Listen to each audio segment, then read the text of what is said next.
Ito pala mga kaibigan ang nangyari at desisyon. Dahil nga po sa hindi na natin ngayon naririnig ang ICI, Independent Commission for Infrastructure, under Executive Order number 94 na binuo ng Pangulo para mag-imbestiga sa flood control scam. Ang tinuturing ngayon ng Malacanang ay tapos na ang trabaho nila. At ang kanilang mga findings, report, kabuuan ng kanilang ginawang investigasyon ay na ipadala na i-report na nila, na i-forward na nila sa Office of the Ombudsman kay Boyeng Remulla.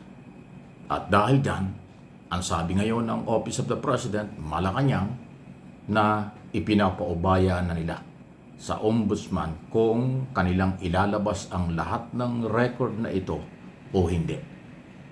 Ayun ang malinaw. Kaya pala wala ka nang marinig kay Chairman Reyes ng ICI at kanilang mga kasamahan.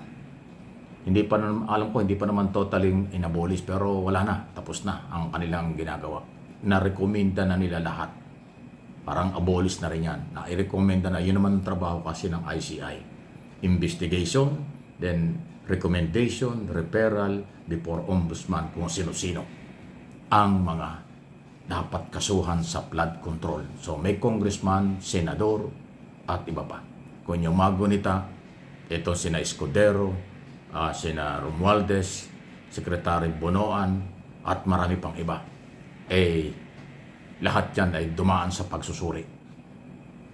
Yung iba ay pinatawag, hindi sumipot, hindi nakipag-coordinate. Yung iba naman ay nagpunta dyan, nagsalita, at binigay ang kailang panig. Pero ang lahat ng recommendation ay nasa Ombudsman. Hindi po kasi korte ang ICI. Sila investigation body lang. Hindi rin sila prosecutor. Sila ay nag-imbestiga, then nag-report sa Ombudsman. Ang Ombudsman bilang independent, sila po ang magsusuri dyan. Kung ang recommendation ng ICI ay malversation of public fund, or graft in corruption, or plunder, ang Ombudsman ang final na magde-decide base sa ebidensya kung ano talagang kaso ang ipapile. Kaya kung inyo mapapansin, ang sinasabi ni Boyeng Remulla ngayon, plunder ang kanilang gustong ipile laban sa mga involved sa korupsyon ito. Dating Senate President, dating House Speaker, at mga kongresista. Gusto ng Ombudsman ay plunder. Yun ang dahilan kung bakit pansamantala nabibinbin pala sa Ombudsman ngayon ang mga dokumentong ito at hindi pa nila madala sa Sandigang Bayan.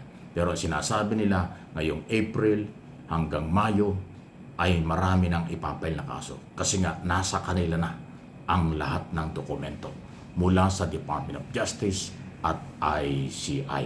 Ayun. So, ang Justice Department naman, hindi rin korte, prosecutor sila, sila nag-imbestiga rin, lahat to Ombudsman ang mag-ayos nito. Kung yung mapapansin, truck, pick up na pinagsasakyan, pinagkakargahan ng bolto ng mga dokumento, lahat yan nasa Ombudsman, lahat yan sinusuri. Malaki-laking trabaho yan. Pero maganda ito, sinasabi naman ng Ombudsman, gusto nila plunder kasi ang plunder sigurado walang pansamantalang paglaya. At pag napatunayan, habang buhay na pagkakakulong at babawiin pa yung mga illegal na yaman na yan ng mga sangkot sa flood control scam. May authority ang korte kapag ka napatunayan, pinasasauli yan. Ngayon, ongoing na po yung pagsasauli voluntary ng iba o pagkumpiska or pag-hold ang mga bank account ari-arian ng mga sangkot dito sa bilyon-bilyon o trilyong scam sa flood control at iba pang programa ng gobyerno. So, mula DOJ, mula NBI, mula DOJ, mula ICI, nasa Ombudsman na lahat ng recommendation, dokumento, listahan ng mga posibleng kasuhan. Abangan natin, marami-rami po yan. Ayaw lang madaliin ng Ombudsman yung pagpapile kasi gusto nila sigurado. Dahil yan din naman ang gusto ni Pangulong Marcos. Huwag tayong magmadali. Pero ang gusto natin, dahan-dahan, pero siguradong hindi madidismiss. Yun pala ang mission. Yun ang vision nila. Kailangan walang madidismiss. Kailangan makakalaboso ang kakasuhan. dahil sa ebidensya. Ayun. Useless nga naman kung lahat kakasuhan, daming kakasuhan, pero i-dismiss lang ng Sandigan Bayan, baliwala yun. Pag na-dismiss, wala na tayong pag-asang mahabol ang bilyong-bilyong ninakaw sa pera ng bayan. Pero kung halimbawa patunayan na guilty, makukulong na, maibabalik pa dahan-dahan yung pera na nawala sa bayan. Yun ang bisyon ng Office of the President at ng Ombudsman. Okay?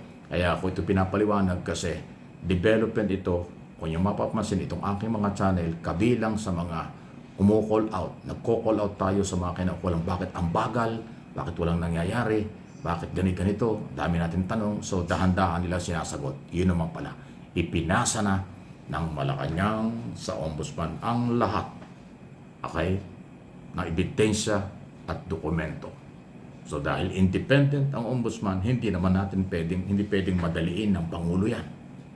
Pero tayo, ako, bilang Pilipino, bilang political vlogger at nasa ating pagtutok sa mga balitang ito, meron tayong sariling opinion na sabihin natin sa kanilang bilis-bilisan. Walang masama doon. Hindi yan libelous, hindi ho yan kasalanan. Yan po ay parte ng ating karapatang sabihin sa kanila, baka pwede bilis-bilisan at sabihin kung ano na ang estado.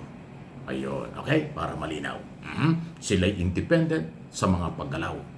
Pero ang mga Pilipino, kahit sino, kahit kayo, may karapatang magsalitang ito ay dapat ay magkaroon ng liwanag at katarungan. Katarungan, katotohanan, yan ay obligasyon maramdaman ng lahat ng Pilipino. At obligasyong ipakita ng Estado, anumang departamento at anumang korte sila o anumang level ng kanilang hawak na kapangyarihan, obligasyon nila na ipakita ang katotohanan at katarungan sa mga Pilipinong inabuso, pinagnakawan ng mga corrupt government official noon hanggang ngayon. Malinaw po yan. Okay? Yan ang mandato. Kung may kukontra dyan sa ating mga sinasabi, baka kamag-anak ng nakinabang. Baka kasama kayo doon sa mga nakinabang kaya ayaw nyo. Ay, kakaunti kayo dahil marami ang matitino. Yan ang totoo. Okay? Kaya abangan natin ito. Marami naming yung trabaho, yung combination niya, yung whole government approach na ginawa from day one mula noong July 28 last year na i-report at i-expose ng Pangulong korupsyon, yan ay nakita natin. Galaw sila ng galaw lahat. Ang AMLA marami nang napahol yung mga court order galing sa Court of Appeals na mga ari-arian. Sana sa lalong madaling panahon maibalik ang mga ari-arian yan, maging pera at yung pera mabalik sa National Treasury at magamit muli sa mga dapat paglagyan ng tamang paggastos ng pera ng bayan sa mga proyektong pakikinabangan ng lahat. Hindi lang kung sinong korap lang ang makikinabang yan.